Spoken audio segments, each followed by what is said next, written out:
Welcome to the deep dive. Today we're tackling something many of you have likely pondered.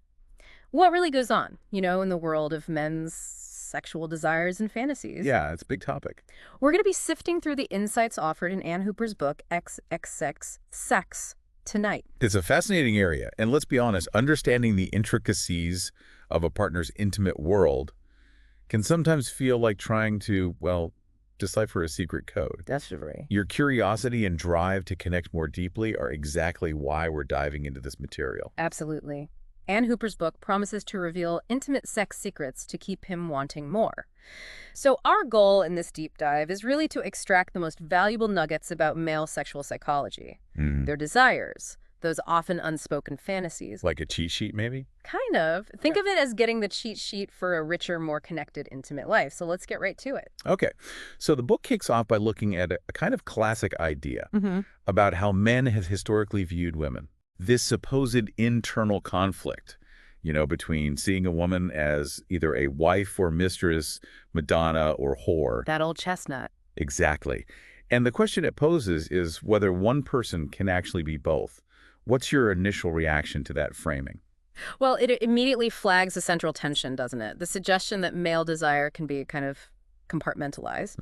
Then Hooper quickly pivots to what she calls the facts of men. And these are the kinds of statements that really make you, well, pause. Okay, like what? She mentions that a significant number of married men visit sex workers even when they report being, happy in their marriages. Wow. And that men in committed relationships can still feel sexually unsatisfied despite loving their partners. That's complex. It is. And also that older men might remain sexually active, have regular orgasms, often not with their partners, but still feel deep affection for them. It definitely challenges some assumptions. The key insight here, I think, for listeners is that male sexual satisfaction can be complex. It's not always directly tied to relationship happiness, which kind of prompts a need for deeper exploration. Exactly. These facts highlight that sexual desire and emotional connection aren't always perfectly aligned for everyone. And that's a crucial starting point for our discussion, really. Yeah. This then naturally leads to a core question. Yeah.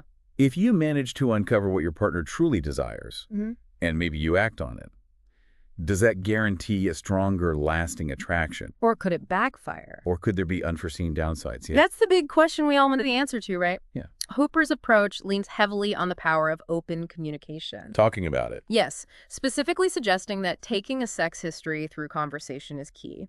She points out that while it might be easier to do early in a relationship, it's always a worthwhile endeavor, even if it takes more sensitivity later on, What's fascinating here is the emphasis on dialogue as the main tool. It's not about guessing or making assumptions. The book actually provides a pretty extensive list of key questions, like the kind often used in sex therapy. Okay. Suggesting you ask your male partner these questions, but thoughtfully, in relaxed moments. Not like an interrogation. Exactly. No. What kind of ground do these questions cover? Oh, it really digs into their foundational experiences.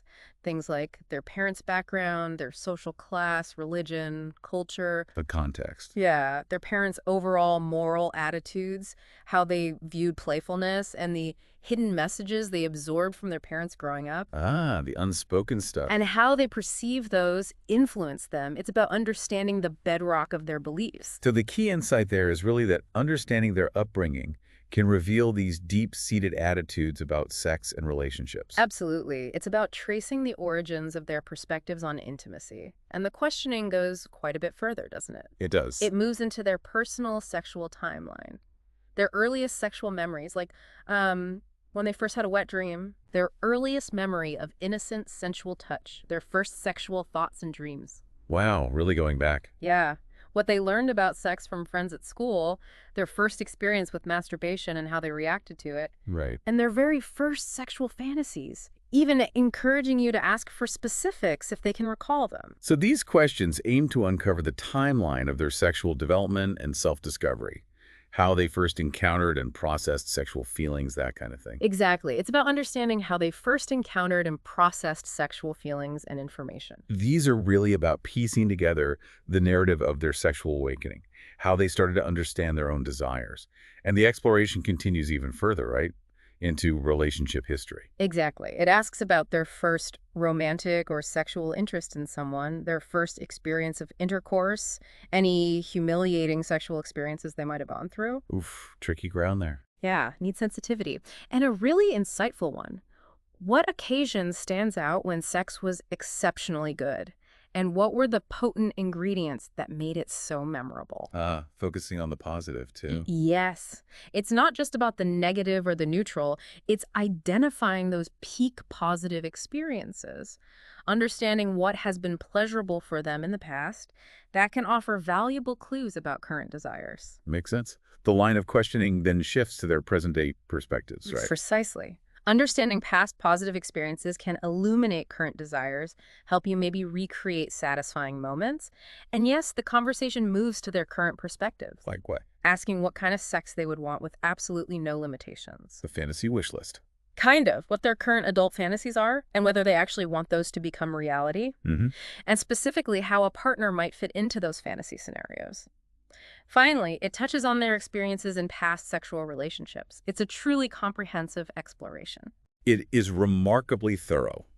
And importantly, the book emphasizes there are no right or wrong answers here. No judgment. No judgment. The goal is purely to gather information, to develop a richer, more nuanced understanding of their sexual psyche and their, emotional and sexual journey. Yeah. And crucially, as the book points out, this needs to be a two-way street. He also needs to show genuine interest in your sexual history and desires. Absolutely. It's about creating a foundation of mutual openness and trust. It's about building that shared understanding and a space for mutual vulnerability. Right. Now, shifting gears slightly, the book moves into decoding some specific male behaviors and their potential underlying reasons. I found this part particularly helpful, actually, moving beyond surface-level frustration. This section really tries to shed light on those behaviors that can sometimes leave a partner scratching their head. Let's take the first one. A man who always seems to want sex, but struggles to say, I love you.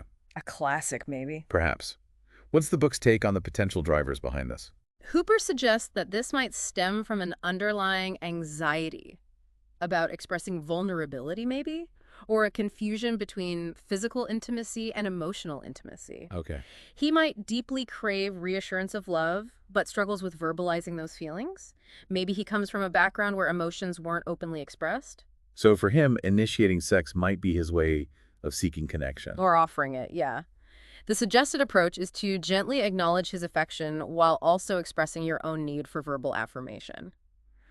I know you care, but I also need to hear it sometimes. Right. The key takeaway there is to recognize that different people express love in different ways, but open communication about your individual needs is essential. Exactly. It reframes the situation in a much more empathetic light. Okay. What about the behavior of getting aroused during arguments? That's another one that can be quite perplexing. Yeah, that's a weird one for some people. The book proposes a couple of interesting theories. One is that the adrenaline rush associated with conflict can sometimes be misinterpreted by the body as sexual excitement, similar to how some people get turned on by, like, scary movies or something. Stress arousal. Okay. The other suggestion is that the argument might trigger underlying anxieties or feelings of insecurity, and the desire for physical closeness, including sex, becomes a way to seek reassurance and repair the connection. Like a make-up sex driver, but rooted in anxiety. Possibly. The advice offered is to try offering reassurance through non-sexual physical affection, like a hug if sex isn't desired at that moment, Okay. and to communicate your preference for a comforting embrace instead.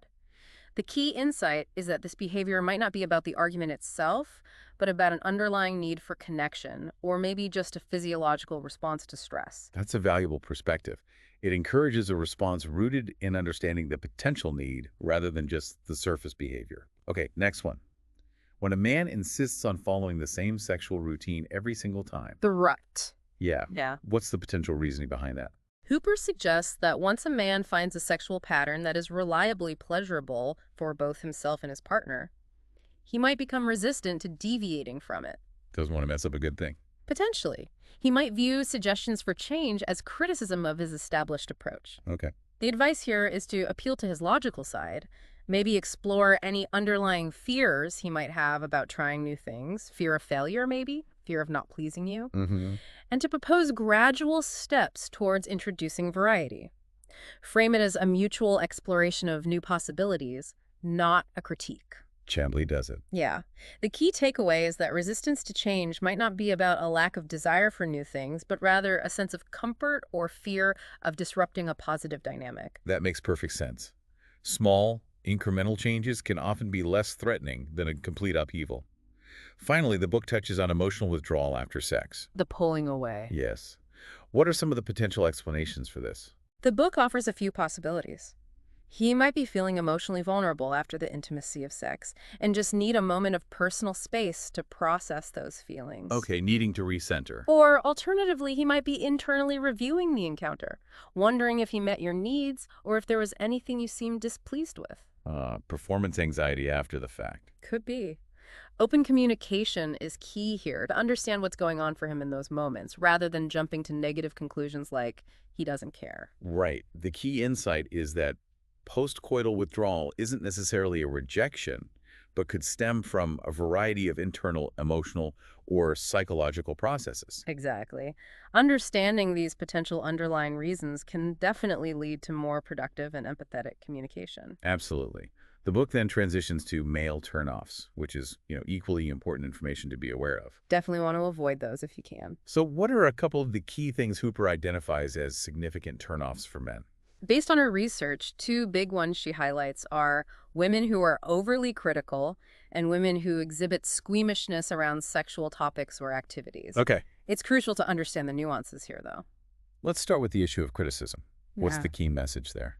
The book emphasizes that generally men deeply value admiration and praise. They can be particularly sensitive to criticism, which they might perceive as a direct attack on their ego or competence, especially in bed. Right. Pride can be a factor. However, Hooper makes a distinction between destructive, constant criticism, which just erodes confidence, and constructive feedback. How does she define constructive? It's offered gently, often paired with positive reinforcement. So instead of saying, you always do it wrong, a constructive approach would be, I really love it when you do X. Would you also be open to trying Y sometime? Framing matters. Hugely. The key insight here is that feedback, when necessary, should be framed positively and focus on what you do want, rather than solely on what you don't. That's a very important distinction. Now, what about the issue of squeamishness? Hooper argues that when a woman is overly squeamish about normal sexual desires or bodily functions, it can make a man feel ashamed or bad for his perfectly natural interests. Like he's gross or something. Yeah, potentially. And it can ultimately limit the potential for deeper and more adventurous sexual experiences. She even references Germaine Greer's idea about being comfortable with your own body and its processes as a foundation for reciprocal comfort within a sexual relationship. Being open to various aspects of intimacy, including tastes and smells that might initially seem, unconventional. Okay. The underlying message is about fostering a sense of openness and acceptance within the sexual realm. It's a call for a broader, more accepting approach to intimacy. Okay, moving on. The book introduces the Triple XXX Mindset. What's the core philosophy behind this? It's about consciously cultivating a more sexually adventurous and uninhibited attitude, encouraging what Hooper calls your inner exhibitionist. Letting go a bit. Exactly. It's about being open to exploring fantasies and desires as a way to inject more excitement and deeper intimacy into your sex life. The core idea is to move past any fear or embarrassment associated with your sexuality and embrace a more playful, exploratory approach. And this mindset is closely linked to the environment, isn't it? Yeah. The book delves into the concept of bedroom appeal. Absolutely. The atmosphere of your bedroom is presented as a significant factor in setting the mood. Hooper describes various bedroom styles: feminine, romantic, time out, sumptuous, erotic. Different vibes. Yeah. And discusses the different impressions each might subconsciously convey to a man. It's about intentionally creating a space that resonates with both your and your partner's sensual preferences. So the key takeaway is that your surroundings can really influence the feeling and energy of your intimate encounters. Definitely. It's about setting the stage for connection. And this goes beyond just the physical decor, doesn't it? The book also talks about creating positive impressions of sensuality. Right. What does that involve? This involves actively engaging the senses to enhance the erotic atmosphere. One key element is creating an arousing ambience. How so? Through things like soft, inviting throws, subtle and sophisticated scents, Hooper emphasizes the importance of a clean, fresh-smelling room That's key. Basic hygiene. Sensual music that isn't distracting, and strategically used low lighting. She suggests red or pink light bulbs can create a particularly flattering and sexy ambiance. Interesting tip. Candles are mentioned, but with a slight caution against making them seem overly staged or like, a cliche. Keep it natural-ish. Yeah. The key here is to create a multi-sensory environment that subtly enhances arousal. These are all about creating a sensory landscape that enhances intimacy. The book then moves to the power of sexy sound bites. What's the importance of vocalization during sex? Hooper makes it really clear that a silent partner can be unsettling. It leaves the other person unsure if they're enjoying themselves or connected to the experience. They don't know what's going on. Exactly. She strongly encourages making sounds, moans, gasps, even heavy breathing as a form of positive feedback and a clear sign of your pleasure. Let them know it feels good. Right. Passionate kissing, even a playful nibble, and verbal praise, compliments also highlighted as incredibly effective. And when you want a change in technique, she advises making assertive yet praise-tempered requests, like we discussed with criticism. I love that. Could we also try? Precisely. The key takeaway is that vocal communication, both verbal and nonverbal, is a powerful tool for enhancing intimacy and guiding your partner. So it's about using your voice to actively participate in and enhance the experience. Another interesting point the book covers is spice up your juices. What's the connection being made here? This section explores the link between diet and the taste and smell of your bodily fluids. Okay, that's specific. It is. For example, it suggests that smoking can negatively impact the taste. Reducing your salt intake might make semen taste sweeter, and consuming red meat could potentially make it thicker. Huh. Any truth to that? Science is maybe mixed, but okay. The book presents it.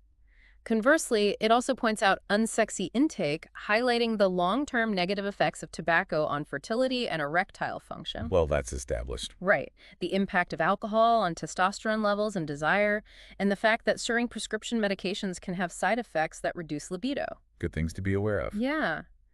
The key insight is that your overall health and lifestyle choices can have a direct and sometimes surprising impact on your sexual experiences. It's a reminder that our bodies are all interconnected. The book also touches on the power of pampering for men. Why is this considered significant?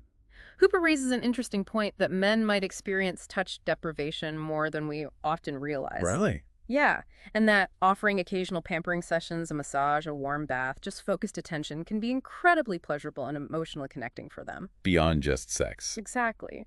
She even suggests that a deep-seated longing for non-sexual touch might be one of the underlying reasons why some men seek out paid sex. Fulfilling a fantasy, maybe? Fulfilling a fantasy of being physically cared for without any expectation of reciprocation, perhaps.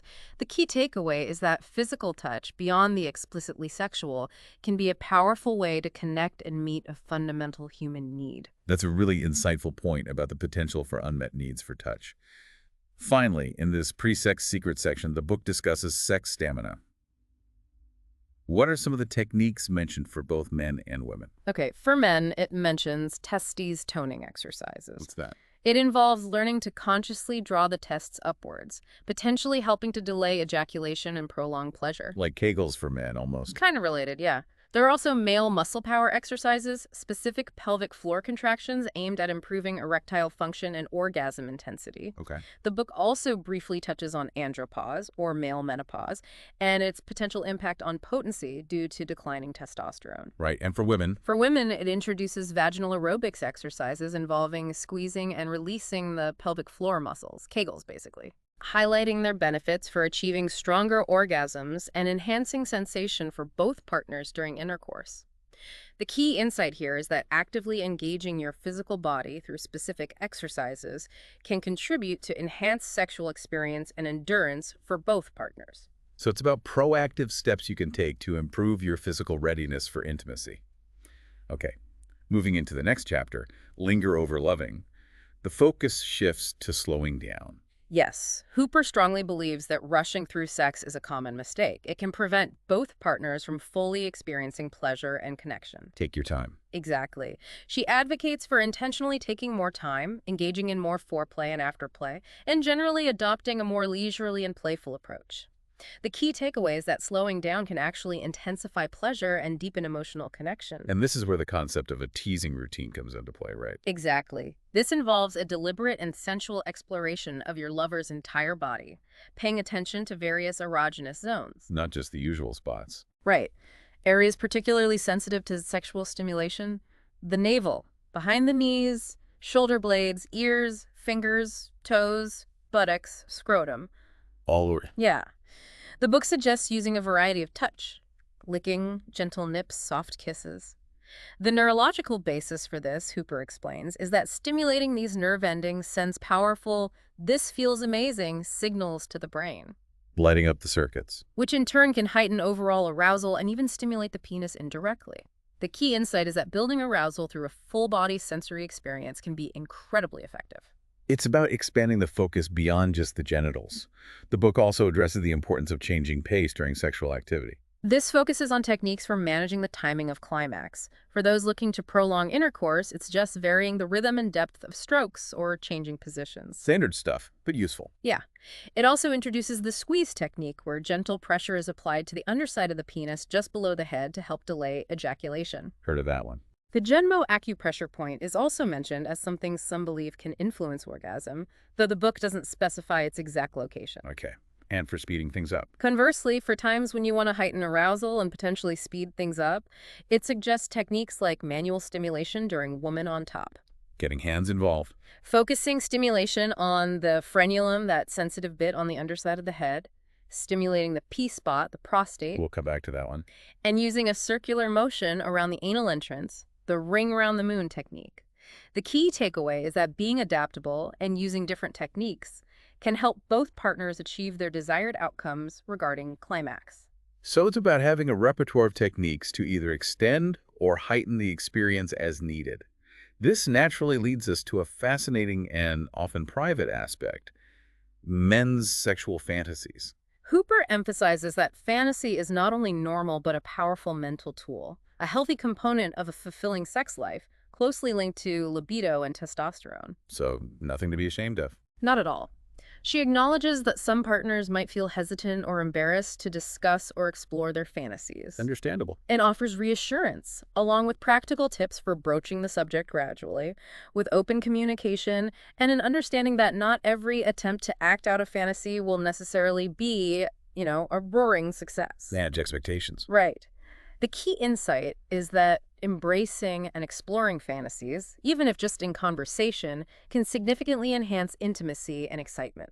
And the book provides some concrete examples of common male fantasies and ways they could potentially be explored, doesn't it? Yes, some of the examples include the classic fantasy of picking him up in a bar. Role-playing. Exactly. Could be playfully enacted by dressing provocatively, meeting at a local spot, pretending it's the first time. Fun. What else? Another example is punishment games. The gratitude game is described, involving a paddle or something similar, Okay. where the receiver must express gratitude after each stroke, often with humorous rules about their level of enthusiasm. Light BDSM territory. Seems like it. Finally, there's the behind-the-sheet fantasy. This involves creating a sensual, mysterious experience using an oiled body and a dark, opaque sheet. Creating an illusion. Yeah, the illusion of a striptease artist. The book wisely points out, though, that not all fantasies need to be acted out literally, Important point. and that the most successful explorations often evolve through mutual discussion and agreement. The key takeaway here is that these are just starting points for conversations and shared exploration, not necessarily prescriptions. The emphasis on mutual evolution of ideas is crucial. This leads us to a very practical section: technical excellence, focusing on tangible skills. This section underscores the importance of developing proficiency in both manual and oral stimulation, viewing these as vital skills for fostering both emotional connection and profound sexual satisfaction. Getting hands-on. Literally. Right. For manual stimulation, Hooper details a variety of techniques, from a full-body manual massage integrating the whole body, to specific hand movements like the push-me-pull-you grip, star strokes suggesting practice on a vibrator or even a cucumber, Okay. juicing with a twist, the oil fall, the heart throb, the Swedish massage stroke, and the stretcher. each described with specific instructions on hand placement, movement. A whole vocabulary of touch. It really is. The key insight here is that manual stimulation is presented as an art form with many techniques to explore for maximum pleasure. It's a very detailed guide. And then there's the comprehensive Triple XXX oral sex class. Hooper calls fellatio a potentially powerful tool in a woman's intimate repertoire. She stresses treating the penis with respect and explicitly advises against deep throat due to safety concerns. Good safety note. Yeah. The section covers essential aspects like identifying particularly sensitive, hot, and less sensitive cold spots on the penis, Mapping it out. navigating the etiquette of swallowing, or discreetly spitting if preferred, the potential use of flavored lube capsules, dietary suggestions like pumpkin seeds that some believe improve semen taste, More diet links. tips for cosmetic grooming, and further dietary advice like cinnamon, nutmeg, sweet fruits that might subtly enhance semen flavor. The key takeaway is that thoughtful, skilled oral sex involves more than just technique. It's about awareness and consideration. It goes into a wide array of specific oral techniques as well, right? Oh, yeah. It describes techniques with evocative names like sensual suction, the flat sword, glossy lips, mouth vibration, hummingbird, daisy kisses, tongue sculpting, tongue strumming, the butterfly flick, lip cinching, and twist and shout. Quite the menu. Each accompanied by specific guidance on mouth and tongue movements, pressure. It also shares tricks and treats for adding novelty. Like what? Using lemon sherbet for a surprising tang, the contrast of marshmallows, temperature play with ice cubes and hot tea, the tingling sensation from toothpaste or mint mouthwash using strong mints. Sensory play. Exactly. And also giving attention to the testicles, which is often appreciated. The key insight is that incorporating variety and unexpected sensations can elevate the experience of oral sex. These are all about adding layers of sensation and surprise. The book also addresses the often overlooked erotic condom. This section focuses on putting on a condom a more integrated, sensual part of lovemaking, not an awkward pause. Integrating it smoothly. Yeah. It details proper manual and oral rolling techniques again, suggesting practice on a vibrator or cucumber to build dexterity and confidence. Practice makes perfect. The aim is to move away from it feeling like an interruption and towards it being a natural, even pleasurable part of the interaction. It draws a parallel to skillful techniques used by Thai condom rolling experts. Interesting comparison. The key takeaway is that with practice and intention, even applying a condom can be eroticized.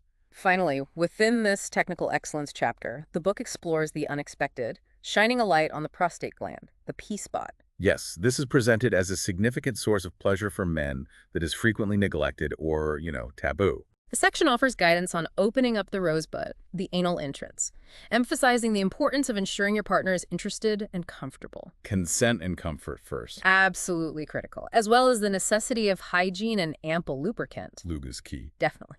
It then outlines steps for rosebud massage, starting with gentle external massage, progressing to rimming, careful stretching, and eventually inserting 1 or 2 lubricated fingers. Step by step.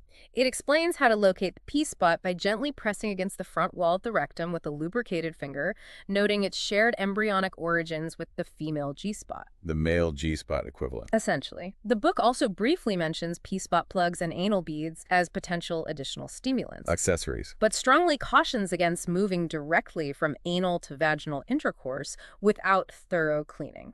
Very important hygiene point. Crucial.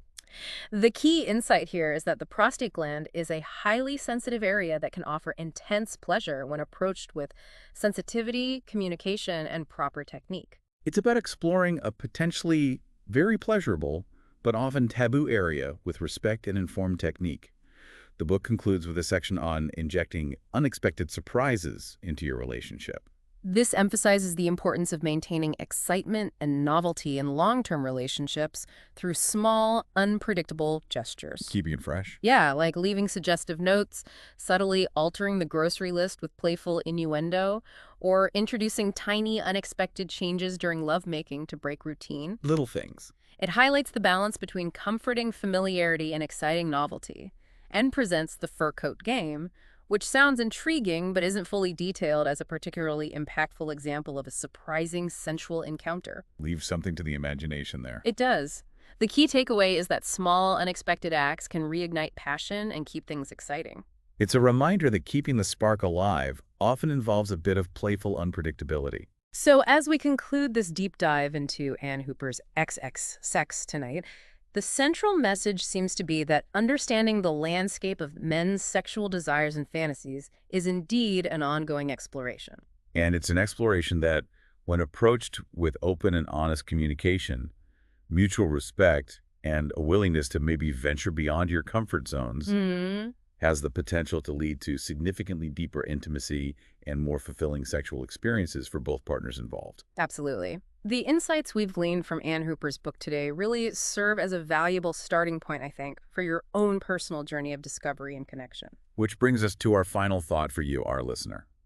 Consider just one new thing you've learned today, or maybe one question that sparked your curiosity during this deep dive. Just one thing. How might you explore that further, either in your own personal reflection or perhaps in a conversation with your partner? True understanding, particularly in the realm of intimacy, is really a continuous process of learning and discovery.